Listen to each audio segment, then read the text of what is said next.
ರೀತಿಯ ಕ್ರಮ ಆಗುತ್ತೆ. ಇದರಲ್ಲಿ ಯಾವುದೇ ಮುಲಾಜ್ ಕೂಡ ಇಲ್ಲ, ಪೊಲೀಸರ ಲೋಪ ಕೂಡ ಇದೆ ಅನ್ನೋದನ್ನ ಒಪ್ಕೊಳ್ತಾ ಇದ್ದಾರೆ ಹೋಮ್ ಮಿನಿಸ್ಟರ್. ಅದಕ್ಕೆ ಅವರು ಸಸ್ಪೆಂಡ್ ಆಗಿದ್ದಾರೆ ಅಂತ ಕೂಡ ಗೃಹ ಸಚಿವರು ತಿಳಿಸ್ತಾ ಇದ್ದಾರೆ.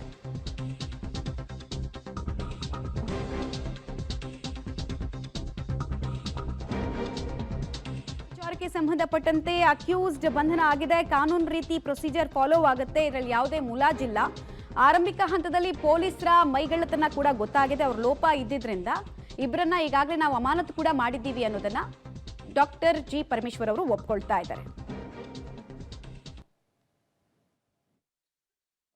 ಅರೆಸ್ಟ್ ಆಗಿದೆ, ಕಾನೂನು ಪ್ರಕಾರ ಏನು ಕಠಿಣವಾದ ಶಿಕ್ಷೆ ಅವರಿಗೆ ಆಗಬೇಕು ಅದನ್ನು ಮಾಡ್ತೇವೆ. ಇದರಲ್ಲಿ ಯಾವ ಮುಲಾಜು ಕೂಡ ಇಲ್ಲ. ಇಂಥ ಮರ್ಡರ್ ಕೇಸ್ಗಳಲ್ಲಿ ಯಾವುದೇ ಮುಲಾಜು ಕೂಡ ಇಲ್ಲ. ಮತ್ತು ಪೊಲೀಸ್ನವ್ರದ್ದು ಲ್ಯಾಬ್ಸ್ ಇದೆ ಅಂಥೇಳಿ ಇನ್ಸ್ಪೆಕ್ಟ್ರು ಅವರಿಗೂ ಸಸ್ಪೆಂಡ್ ಮಾಡಿದ್ದಾರೆ. ಈಗಾಗಲೇ ಅವ್ರ ಮೇಲೂ ಕ್ರಮ ತೊಗೊಂಡಿದ್ದಾರೆ. ಇಮಿಡಿಯೇಟಾಗೆ ಅವ್ರು ಕ್ರಮ ತೊಗೋಬೇಕಾಗಿತ್ತು, ಅದರಲ್ಲಿ ಲ್ಯಾಬ್ಸ್ ಆಗಿದೆ ಅಂತ ಹೇಳ್ಬಿಟ್ಟು ಅವರನ್ನು ಕೂಡ ಸಸ್ಪೆಂಡ್ ಮಾಡಿದ್ದೇವೆ. ಮುಂದಿನ ಕಾನೂನು ಪ್ರಕಾರ ಏನು ಕ್ರಮ ತೊಗೋಬೇಕೋ ಅದನ್ನು ಮುಂದುವರಿಯುತ್ತೆ. ಅದು ಸರ್, ಈಗ ಹುಬ್ಬಳ್ಳಿಯಲ್ಲಿ ಕೊಲೆ ಮೇಲೆ ಹತ್ಯೆ ಆಗ್ತಾ ಇದ್ದಾವೆ, ಕಾನೂನು ಸುವ್ಯವಸ್ಥೆ ಹದಗೆಟ್ಟಿದೆ ಅಂತ ಬಿಜೆಪಿ ಆರೋಪಿಸ್ತಾರೆ.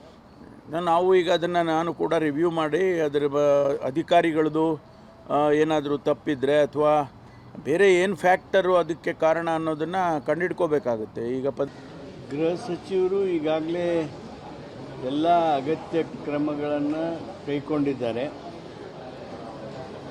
ಎರಡನೇ ಘಟನೆ ನಡೆದಿರೋದು ಅತ್ಯಂತ ದುರ್ದೈವಕರವಾಗಿರ್ತಕ್ಕಂಥ ಘಟನೆ.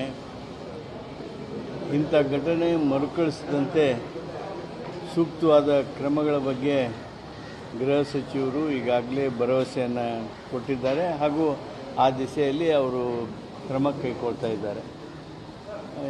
ಇಂಥ ಘಟನೆಗಳು ಆಗದ ಹಾಗೆ ಸಾಮಾಜಿಕವಾಗಿಯೂ ನಾವೆಲ್ಲರೂ ನೋಡಲೇಬೇಕಾಗಿರ್ತಕ್ಕಂಥ ಸಂಗತಿ.